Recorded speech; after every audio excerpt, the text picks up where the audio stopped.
Good evening. I'm Brandon Dawkins with the Trussville Tribune, and I'm joined by Scott Buttram, publisher of the Trussville Tribune. We apologize for the technical difficulties. We had a little glitch in our system, but it looks like things are running up and running now, so we can get started with our second round, our second night of live political forums. You tell our audience who we've got with us tonight. We have Councilman Alan Taylor. Alan is running for place number 2 with the Trussville City Council.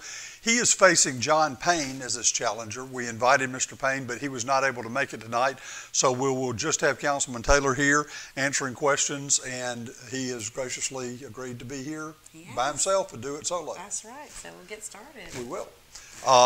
Let's go ahead and introduce Councilman Taylor, and he can make his opening remarks at this time. Okay. Councilman Taylor? Well, Scott, Brandon, thank y'all so much for doing this and for having me. It's a pleasure to be a city councilman in Trussville.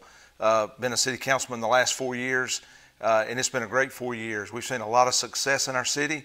We've seen growth, but there's still more to do, and so I'm looking forward to serving another 4 years and continuing the work that we've started this first 4 years. Okay, Brandon, would you like to go ahead and start with the questions for Councilman Taylor? Sure, absolutely. Well, Mr. Taylor, the biggest issue in this race so far continues to be downtown redevelopment. So let's start there. What should the city's involvement in downtown redevelopment be? And if this includes funding, where would those funds come from? Well, Brandon, that's a great question. And if you listen to every candidate, the downtown revitalization is on all of our minds. It's what we want to do. It's what needs to be done. It's what our citizens are asking for. And we can do that, and we're going to have to assist, and we have assisted. We've bought some properties down there. We've torn some down at downtown. Parking is an issue, and so we've been working on parking. But the biggest thing we got to do is attract people that want to come and bring their businesses to downtown Trussville. That's going to include some cleanup that we've got to get done down there, and we have the funding. We own a lot of properties in Trussville, and there's some that we're looking at that we need to do something with, because we own some properties that we have debt on that are not producing revenues, and we've held on to for a long time. And so we've got to look at those. We've got to find a way to do some things with those, and then we have some revenues that we can invest in downtown. Back to your comment about attracting some businesses to downtown Trussville, what specifically can the city do?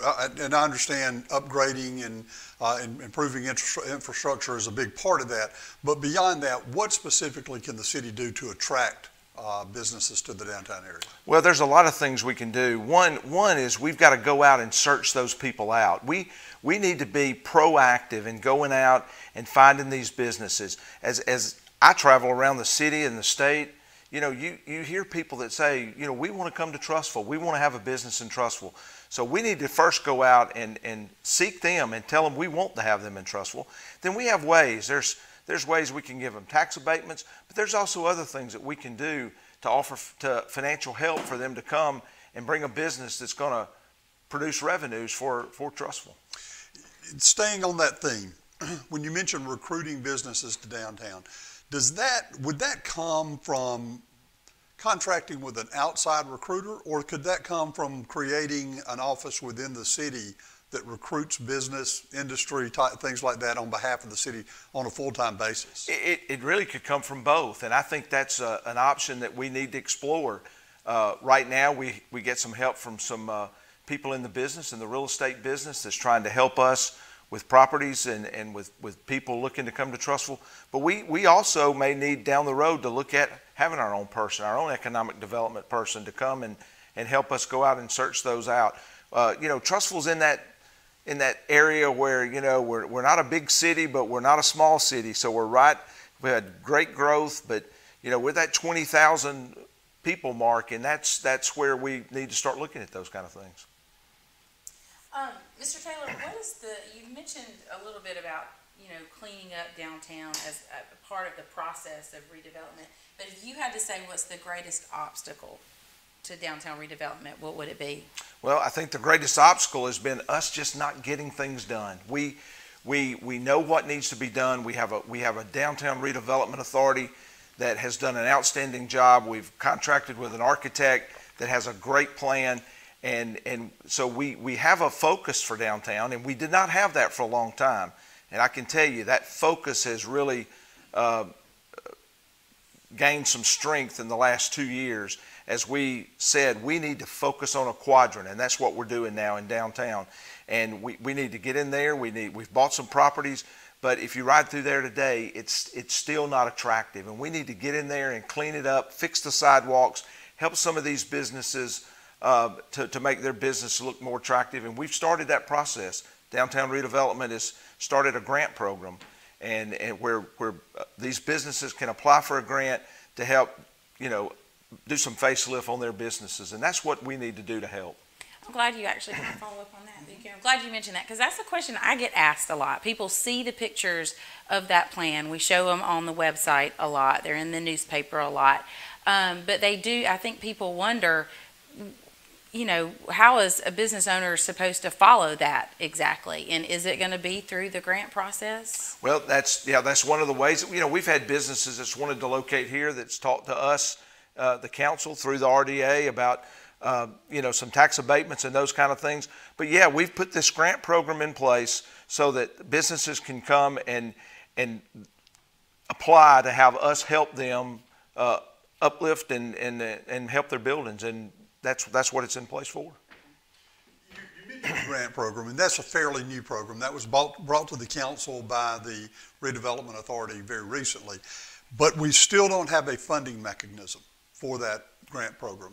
As a councilman, where in the budget do you see the money to fund that grant program? Well, Scott, it all comes down to priorities, and the priority has got to be put on downtown. Like I said before, we own a lot of properties that are sitting there doing nothing, that we bought for whatever reason, some of them 10, 11 years ago, that are sitting there not producing revenues. We're not putting parks there. We're not doing anything.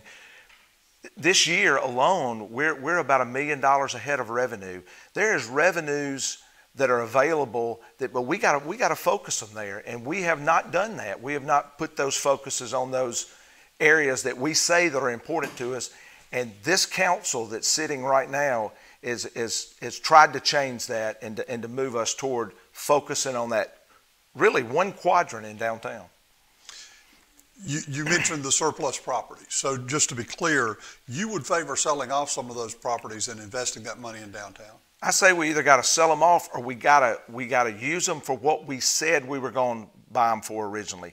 I don't think we've had a councilman in the last 10 or 15 years, I don't know, I can only speak for us, but I don't think we have, that feels like Trussville is financially stable enough to go out and buy speculative property and hold on to it for 10, 15, 20, or 25 years.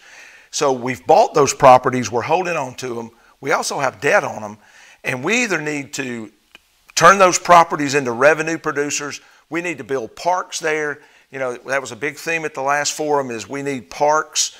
And we own some properties that are sitting there that if that's what we bought them for, that's what we need to do with them. We asked you with questions about downtown redevelopment, but if you had to pick the top 3 issues facing Trussville, what would those 3 issues be from the perspective of, since you've already served on the council? Well, including downtown. I mean, I think number 1 is downtown, okay, because that's what we hear more and more from people. We need to redevelop that downtown. We want our young families that are moving out here by the multitudes, we want them to eat here, we want them to shop here rather than going to other places. And so that downtown is our top priority. The other thing we hear a lot about is traffic. And what can we do with traffic, on Highway 11? And, it's irritating to be sitting on Highway 11 backed up in traffic. But we have a plan in place. We've been talking about for several years the Valley Road and making that an entrance to Pinnacle. And we've talked about it and we've talked about it. It's time we do something. That the Valley Road property that goes up into the backside of the Pinnacle, the completion of that would immediately take pressure off of Highway 11. And long before I even came on the council, they were talking about the administration, the current leadership was talking about we need to get that done, and we were close to getting that done. And 4 years later, it's still not done. We need to make that a priority. Where does that project stand right now? We've seen the entrance developed on the Pinnacle end, Haven't seen anything on the Valley Road end that I'm aware of. So where exactly is that project at this moment? And what stalled it? The answer we get, it's in the engineering stage. At one point, I thought I was told that we owned all the properties. Now I understand there's still one property along the right of way we don't own. And so again, it comes back to we got to have a plan, and we need to prioritize things. We need to have a plan, and we need to move forward with those plans and get some of these things done. Moving away from downtown a little bit, we're all aware that citizens are concerned about the prolonged construction at Civitan Park. We know because we've publicized that through the Tribune, through story after story after story, that is an ALDOT project. That the city really does not have much control over that project. Given the 5-year history and what we've gone through, as a councilman, what would you do differently involving the Civitan Park project today if you had it to do over again? Well, if you look back, the first time, and you understand the statute, the city council can't direct departments to do anything. That's not part by statute that we do. But looking back, when that thing went bad the first time, knowing what now we've spent and knowing what the delays were, looking back, I think we probably should have taken that project over ourselves and just finished it. It would have cost us a little more money, but it would be done and our citizens would be enjoying it. I'm not second guessing the administration that chose not to do that. I'm just saying, if you have the privilege to look back and redo something, I think that's what every city councilman that's sitting there now would say. We probably should have just taken that project over and finished it ourselves. What's the most current time frame on when that park will be turned back over to the city? Well, the contract says it's supposed to be through November 23rd or somewhere in that vicinity. There's pretty significant liquidated damages past that. I'm not a construction guru, but I ride by that park every single day. And maybe it's going to be done November the 23rd, but just from my financial eyes, I don't see it being finished then. And what happens after that, I don't know. Switching gears again, the council currently has a policy of reappointing committee, board, and authority members if they wish to continue to serve. Do you agree with that policy, or do you believe expired terms should be open to applications from other residents? In my involvement, since I've been on there, when we've had a school board appointment, that's where I'm the liaison to. We've interviewed other applicants. Time before last, when we had an appointment, we had 8 or 10 people that came in and interviewed for those positions. So I think we have interviewed. There's a lot of talk about term limits and should we have term limits and not. In elected races, you really do have term limits. If you don't like the job they're doing, you vote them out. But I'm not against term limits. I do think you can serve too long. But I do think that we as a council need to, on every single board that we appoint, we need to get the most qualified person to help us serve in that capacity. If they've been on there before and they're still the most qualified, then you should consider that. But we ought to every time look for people that fit together, mix together, and help us to achieve the purposes we want to in each one of those boards. Yeah, to clarify your answer, I do recall that we did interviews for a board appointment. I believe Kathy Brown was appointed that time. But we're referring to other years when a term comes up and that member, and not just the school board, I would include the industrial board, Downtown Redevelopment Authority, and the committees within the city.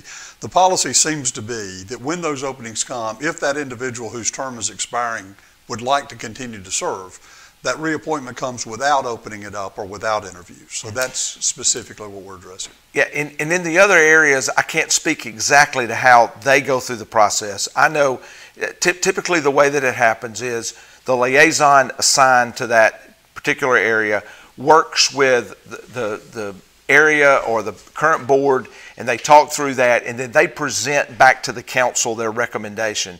So they may be doing some interviews on some of those they may not. But you know, both of you, I agree with you. I think sometimes we do continue to point the same people over and over again, and we need to look at that. There's no question we need to look at that. We have a lot of talent in Trussville. We have some very, very talented and smart people, and we need to look at the way we're doing that. I wanted to move to law enforcement. We're a city of 21,000 residents. We often have several times that many coming into Trussville to shop. I often say we're a city of 20,000. We're shopping for 2 million.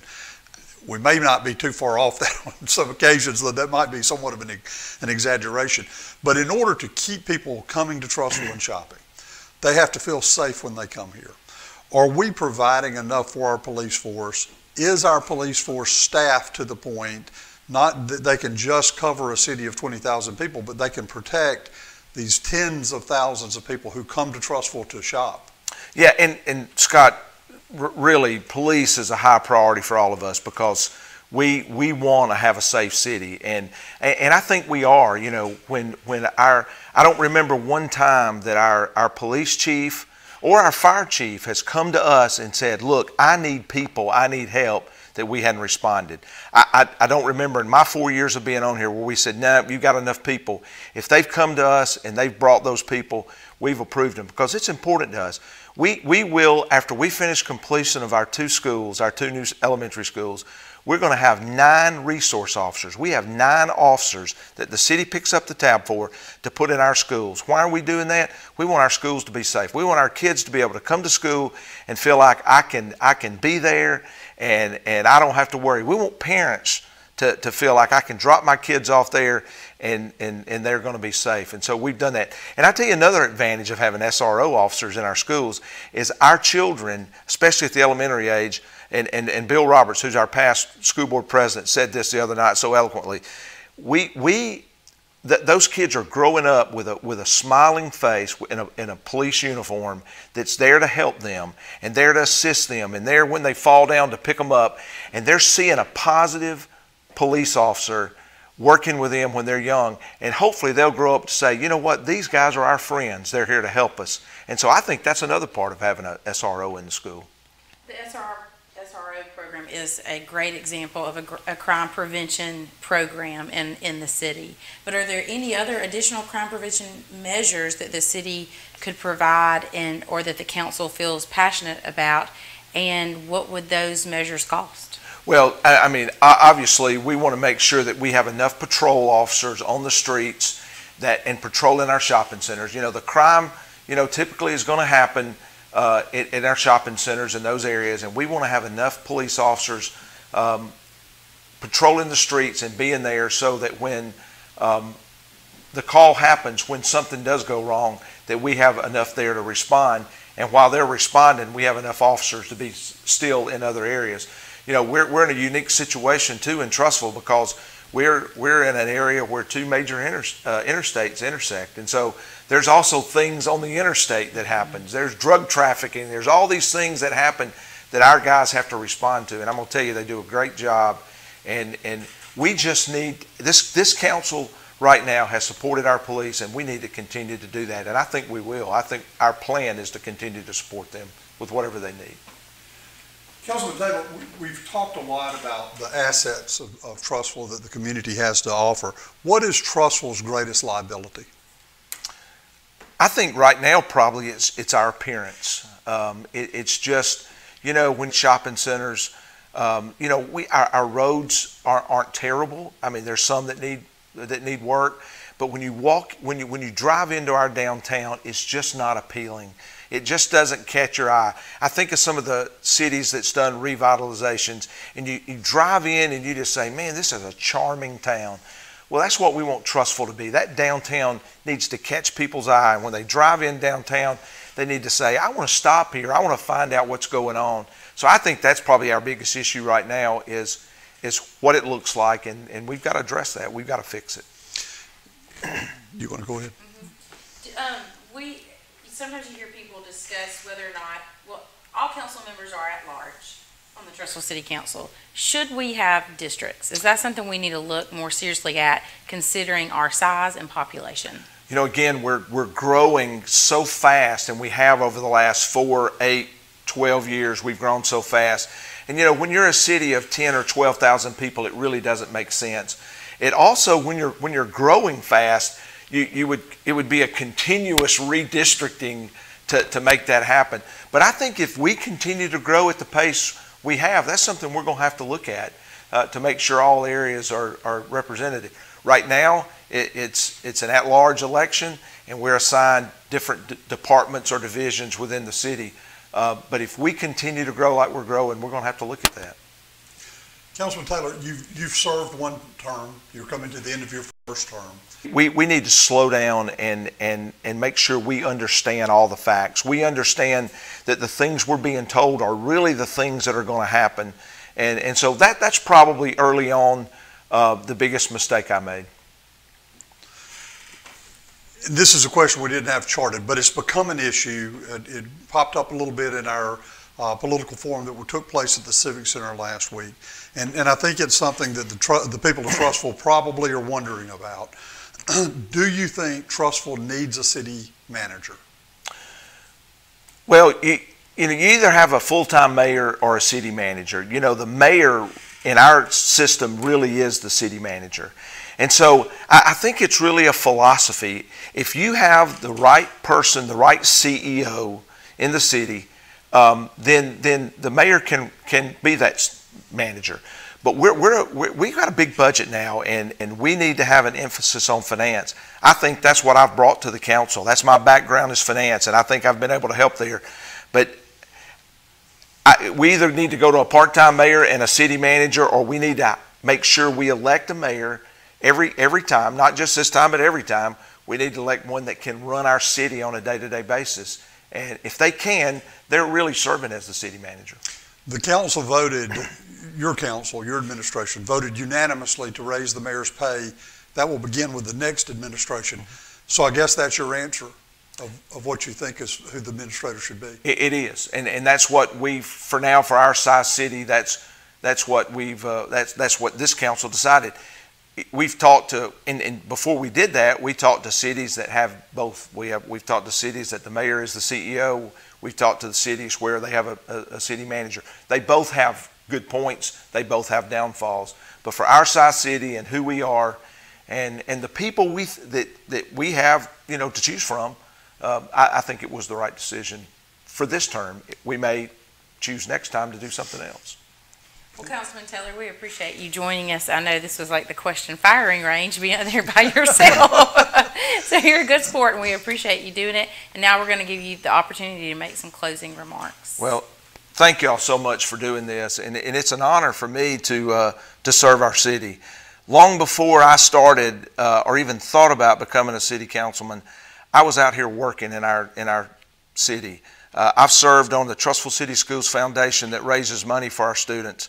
I've served on the Trussville Athletic Foundation that raises money for athletes in our city. Both of those I served as a board president for both of those organizations. I'm involved in Rotary, who does service projects in our city, and I served a term as president there. I just last year judged the Miss Trussville pageant, which is so out of my comfort zone. But I did it because I love this city, and I was doing those things long before I decided to become a councilman. I think the experience I have from an education, I think the experience I have from a workforce makes me a good choice to be a city councilman. I have a strong financial background, ran a manufacturing company for 22 years. I understand people, I understand business. But it's just not that experience. I was involved in the city. I have been for 15 years working in the city. I've been a part of the chamber. I've served as a chamber board president. I've tried to help recruit businesses to Trussville. So long before, this wasn't something I just sat in my den one night and said, you know what, I think I'll be a city councilman. I've been out there working. I've been out there trying to help. I've been out there raising money. I've been out there trying to promote our city. And that's why I wanted to become a city councilman. I wanted to be able to be in a position of leadership where I could help and even do more. And that's what I'll continue to do if you elect me on August the 23rd. Be sure to vote. That's important that we get out and vote. And I'd appreciate your support, and I'll continue to do the things I'm doing now. Thank you. And as he said, please get out and vote on August 23rd. That's why we're bringing these forums to you, is so that you have a chance to sit down, listen to this information, and make a great decision. Well, Brandon, you're right, and we'll continue to bring candidates before you. We'll continue to ask questions, hopefully questions that you have going through your mind, because we want educated voters, but most importantly, we want active voters. I do. So that wraps up this forum for this TrussvillePlace2, and then join us back at 8 o'clock. We're going to have the contested seat in Pinson with Shannon Gallimore and Brad Walker. Correct. So we'll be back about 8 o'clock. Just stay close to your computer. Hopefully we won't deal with technical difficulties in round 2, and we'll be on time. But if we're not, be patient with us. This is new. We've done some live streaming, but we're processing over to doing more live streaming more consistently, which is requiring a bit more attention in the studio. It is. So thanks so much for joining us, and we'll be back soon. Thank you.